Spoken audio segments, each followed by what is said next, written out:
Saviez-vous que le Portugal est responsable de la défense d'une zone océanique près de 20 fois plus grande que sa propre superficie terrestre? C'est un travail colossal et ça nécessite des machines sacrément sérieuses. On parle de frégates high-tech, de navires à réponse rapide et de sous-marins silencieux. Mais parmi toutes ces merveilles de l'ingénierie, lesquelles se démarquent vraiment? Aujourd'hui, on va le découvrir en explorant le top 10 des navires de guerre les plus puissants de la marine portugaise. On commence avec les héros méconnus de la flotte, les navires qui s'assurent que le reste de la marine ne s'échoue pas.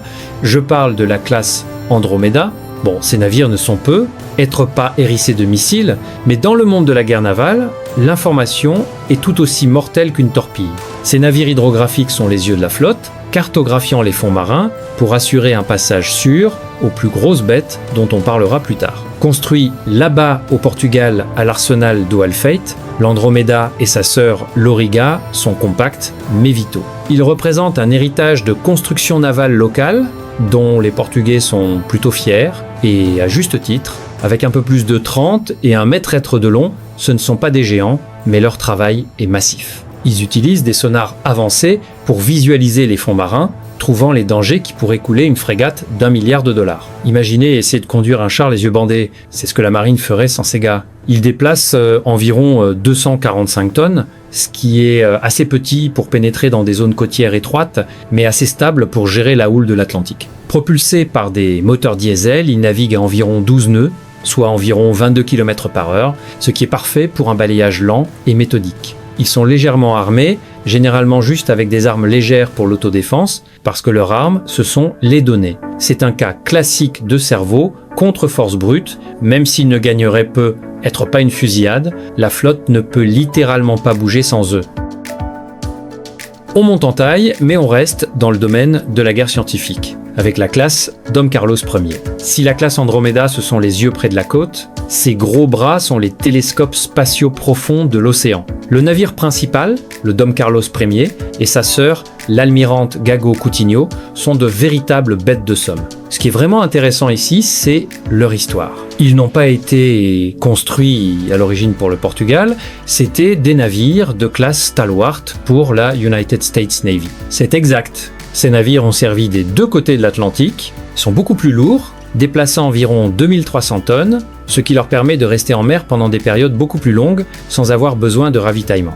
Ils sont bourrés de laboratoires et de capteurs qui mesurent tout, de la température de l'eau à la salinité. Pourquoi est-ce important pour la guerre? Eh bien, souvenez-vous de ces sous-marins que j'ai évoqués plus tôt. Pour cacher un sous-marin, ou pour en trouver un, vous devez comprendre parfaitement les couches de l'océan. Le son se propage différemment selon la salinité ou la température de l'eau. Donc, alors que le Dom Carlos Ier ressemble à un paisible navire scientifique, il collecte en réalité le renseignement nécessaire à la guerre anti-sous-marine à haut risque. C'est comme la différence entre une bagarre de rue et une partie d'échecs. Ces navires sont les grands maîtres qui étudient l'échiquier. Ils font près de 70 mètres de long et fonctionnent avec un système diesel électrique qui leur donne une autonomie vraiment impressionnante. Ils peuvent parcourir 12 000 milles nautiques, soit environ 22 000 km. C'est la moitié du tour du monde sans s'arrêter. Ça montre bien que la puissance ne concerne pas toujours d'avoir le plus gros canon.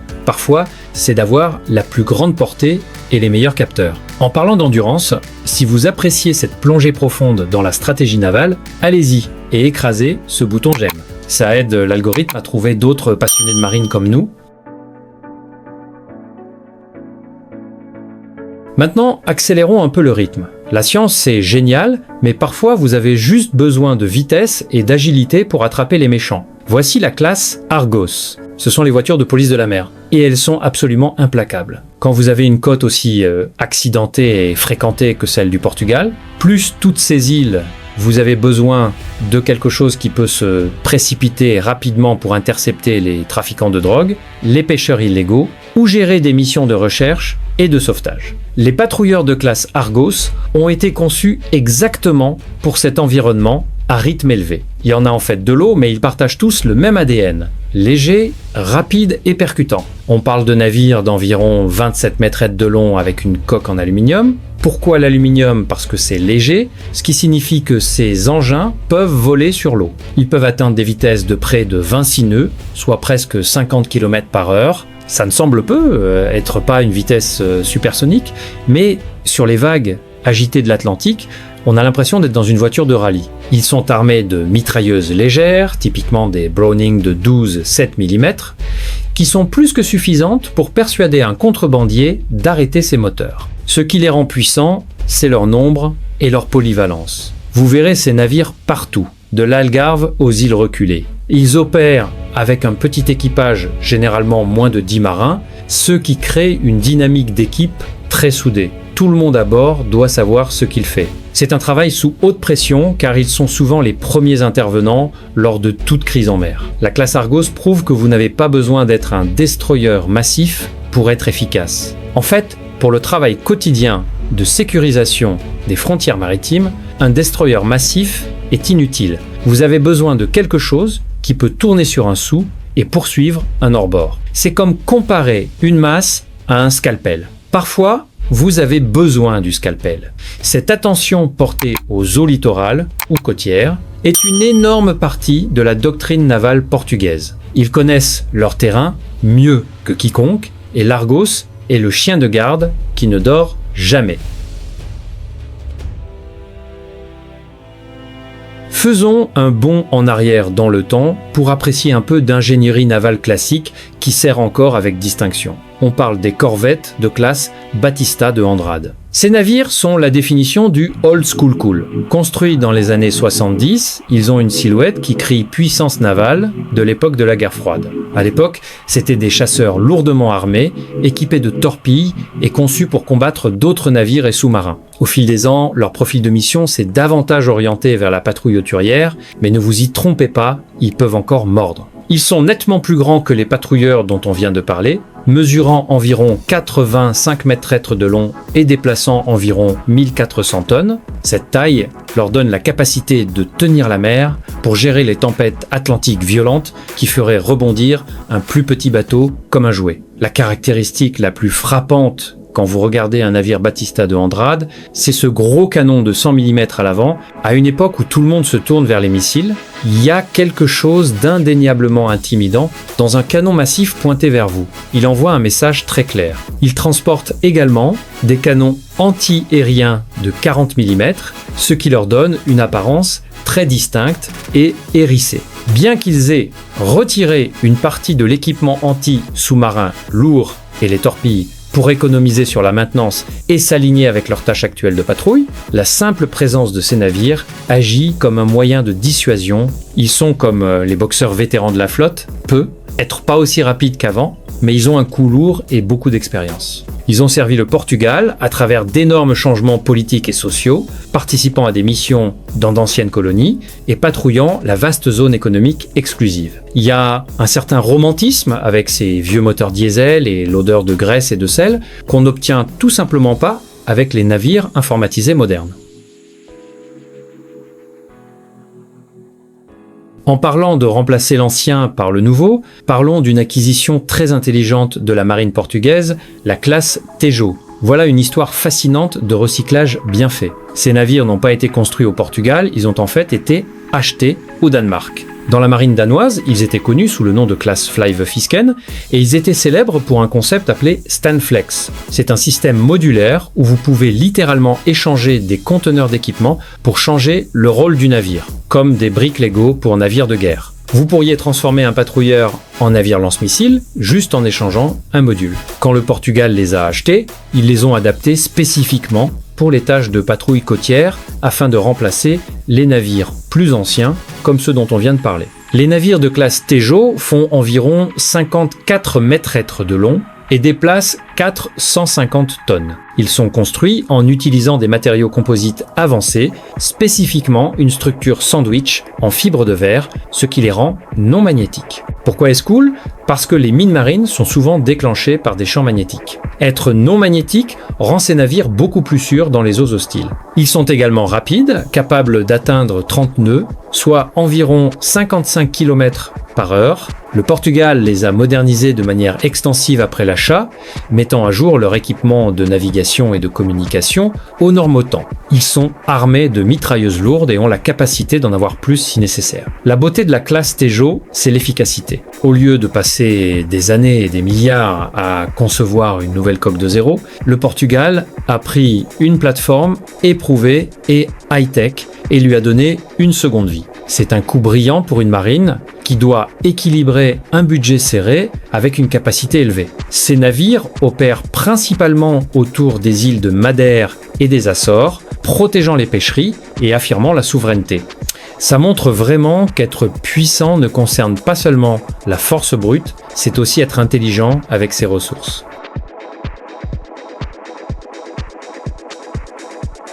On est à mi-chemin de notre compte à rebours et on retourne au chantier naval portugais pour la classe Centauro. Si vous avez aimé la classe Argos, dont on a parlé plus tôt, pensez à la Centauro comme à son grand frère plus costaud. Ce sont essentiellement une évolution de cette conception, prenant tout ce qui fonctionnait et l'amplifiant pour de meilleures performances et endurance. Également construite à l'arsenal du Alfeit, ces vedettes de patrouille sont conçues pour la surveillance et le contrôle maritime. Elles conservent cette construction de coque en aluminium léger qui offre une excellente vitesse et maniabilité. Mais elles sont légèrement plus grandes et plus lourdes que l'Argos, offrant une meilleure stabilité dans les mers plus agitées. On regarde une longueur d'environ 28 mètres et un déplacement de près de 94 tonnes. Elles embarquent un canon Oerlikon de 20 mm, ce qui est un pas en avant significatif en puissance de feu par rapport aux mitrailleuses plus petites sur l'Argos. Ce canon peut déchirer une armure légère et désactiver des véhicules avec facilité. Elle transporte également des systèmes de navigation modernes et de vision nocturne, leur permettant d'opérer 24 heures sur 24 dans l'obscurité totale. C'est crucial, car les activités illégales, comme le trafic de drogue, ne s'arrêtent pas quand le soleil se couche. Les navires de classe Centauro sont souvent déployés dans la région de l'Algarve, qui est un point chaud pour le trafic maritime entrant en Méditerranée. Leur vitesse, atteignant environ 26 nœuds ou 48 km par heure, signifie qu'ils peuvent intercepter des navires suspects avant qu'ils n'atteignent la côte. C'est un jeu classique du chat et de la souris, et la Centauro est un chat très efficace. Il y a quelque chose de très satisfaisant dans une nation qui construit ses propres navires pour protéger ses propres eaux. Ça crée un sentiment de fierté et d'autosuffisance. Maintenant, on entre dans l'ère moderne de la marine portugaise avec la classe Viana do Castelo. C'est là que les choses commencent à avoir l'air très futuristes. Ce sont des patrouilleurs hauturiers, ou OPV, et ils représentent la capacité industrielle actuelle du Portugal. Construits par les chantiers Westsea, ces navires sont conçus pour remplacer les corvettes vieillissantes qu'on a mentionnées plus tôt, comme la Batista de Andrade. Mais ils ont l'air complètement différents. Ils ont des lignes élégantes et angulaires pour réduire leur signature radar, les rendant plus difficiles à détecter. Ce sont des navires substantiels, environ 83 mètres de long et déplaçant plus de 1700 tonnes. Mais le vrai game changer ici, c'est le pont d'envol. C'est exact, ces navires peuvent opérer un hélicoptère Super Lynx depuis l'arrière, avoir un hélicoptère étant la portée du navire de centaines de kilomètres. L'hélicoptère peut voler, vérifier une cible et faire un rapport ou même l'engager pendant que le navire reste en sécurité au-delà de l'horizon. C'est un multiplicateur de force massif. La classe Viana do Castelo est armée d'un canon automatique Marlin de 30 mm, incroyablement précis et contrôlé à distance depuis l'intérieur du navire. Personne n'a besoin de se tenir dehors, sur le pont, sous la pluie pour tirer. Ils sont également conçus avec le contrôle de la pollution à l'esprit, capables de déployer des systèmes pour nettoyer les marées noires, cette capacité à double usage, combattre les méchants et sauver l'environnement, en fait des atouts incroyablement précieux. Ils ne sont pas les navires les plus rapides de la flotte, plafonnant à environ 20 nœuds ou 37 km par heure, mais ils sont efficaces. Ils utilisent des moteurs de propulsion électrique pour les basses vitesses, ce qui économise du carburant et réduit le bruit. Cette classe a eu un départ un peu difficile avec des retards dans la construction, mais maintenant qu'ils sont actifs, ils sont la fierté de la flotte de patrouille. Ils prouvent que le Portugal peut concevoir et construire des navires de guerre modernes aux normes OTAN qui ont l'air aussi bons qu'ils fonctionnent. Ok, préparez-vous, on est maintenant dans le top 3 et on sort les gros canons. littéralement. Au numéro 3, on a les frégates de classe Vasco da Gama. Pendant longtemps, ce furent les reines absolues incontestées de la flotte de surface portugaise. Basées sur le design allemand Meko 200, ces frégates sont de véritables navires de guerre polyvalents. Nommé d'après le célèbre explorateur qui a trouvé la route maritime vers l'Inde, le navire principal Vasco da Gama, avec ses sœurs Alvar Cabral et Corte Real, forme un trio puissant. Ces navires sont conçus pour les conflits de haute intensité. On parle de navires qui font 115 mètres de long et déplacent 3300 tonnes. Ils sont bourrés d'armes, ils transportent des missiles antinavires Harpoon qui peuvent frapper des cibles au-delà de l'horizon. Ils ont des missiles surface-air 6 Sparrow pour abattre les avions ou missiles entrants. Et pour la chasse aux sous-marins, ils ont des tubes lance-torpilles et une suite sonar sophistiquée. De plus, ils ont un canon principal massif de 100 mm à la proue pour le bombardement côtier ou l'engagement de surface. C'est le genre de navire qu'on envoie quand on veut projeter la puissance internationalement. Ils ont été déployés dans des missions OTAN, des opérations anti-piraterie au large de la côte somalienne et des exercices partout dans le monde. Ils ont également un hangar et un pont d'envol pour un hélicoptère qui est intégral à leur capacité anti-sous-marine. Propulsés par d'énormes turbines à gaz et des moteurs diesel, ils peuvent atteindre des vitesses de 32 nœuds, soit près de 60 km/h. C'est incroyablement rapide pour un navire de cette taille. Quand ces navires naviguent en formation, ils ont l'air absolument majestueux. Ils représentent l'épine dorsale de l'engagement du Portugal envers l'OTAN. Même s'ils sont en service depuis quelques décennies, des mises à niveau à mi-vie ont maintenu leur électronique et leurs armes pertinentes. Ils sont le bouclier de la flotte, capables de se défendre eux-mêmes et d'autres navires contre les menaces de l'air, de la surface et sous l'eau.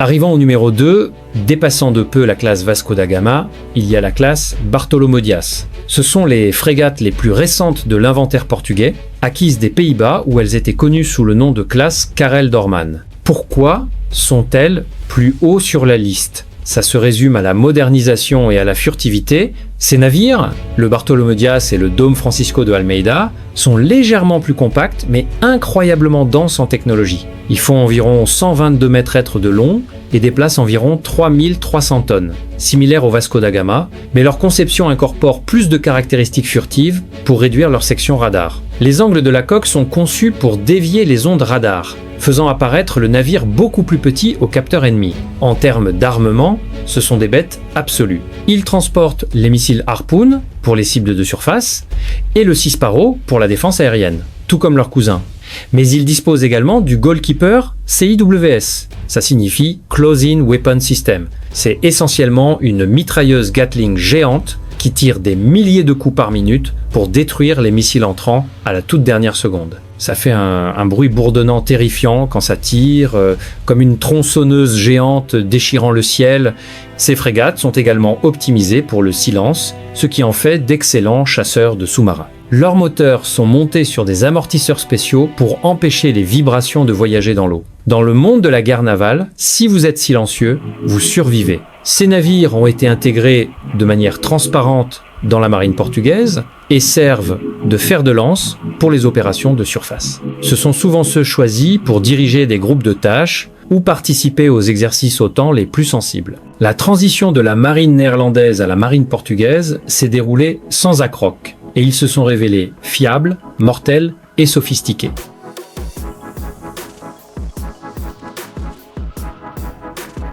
On a atteint la place numéro 1. L'atout le plus puissant de la marine portugaise n'est pas un cuirassé massif ou un porte-avions. C'est le sous-marin de classe Trident. Dans la guerre navale moderne, rien n'est plus terrifiant que ce qu'on ne peut pas voir. Ce sont des sous-marins type 214, construits en Allemagne, et ils sont parmi les sous-marins non nucléaires les plus avancés au monde. Le Trident et l'Harpoon sont les gardiens silencieux de l'Atlantique. Ce qui les rend si spéciaux, c'est quelque chose appelé propulsion indépendante de l'air, ou AIP. Les sous-marins diesel traditionnels doivent faire surface ou utiliser un schnorchel pour recharger leur batterie, ce qui les rend bruyants et détectables. La classe Trident utilise des piles à combustible qui lui permettent de rester immergé en profondeur sous l'eau pendant des semaines à la fois, sans jamais remonter pour prendre de l'air. Ça les rend presque aussi furtifs qu'un sous-marin nucléaire, mais beaucoup plus silencieux parce qu'ils n'ont pas de pompe de refroidissement de réacteur. Ils font environ 68 mètres de long et déplacent environ 2000 tonnes lorsqu'ils sont immergés. Ils sont armés des torpilles mortelles Black Shark, qui sont guidées par fils et intelligentes, capables de suivre une cible avec une précision terrifiante. Ils peuvent également lancer des missiles depuis leur tube lance-torpille. Un seul de ces sous-marins peut refuser à l'ennemi le contrôle d'une zone océanique massive. Si une flotte hostile sait qu'un Trident est quelque part dans l'eau, ils doivent se déplacer lentement et prudemment, gaspillant d'énormes ressources juste pour essayer de le trouver. Ils sont le moyen de dissuasion stratégique ultime.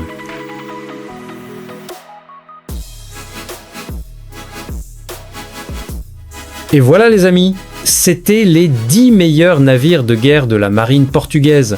Laquelle de ces machines vous a vraiment impressionné? Faites-le nous savoir dans les commentaires ci-dessous. Et n'oubliez pas de liker et de vous abonner si vous voulez voir beaucoup plus de classements comme celui-ci.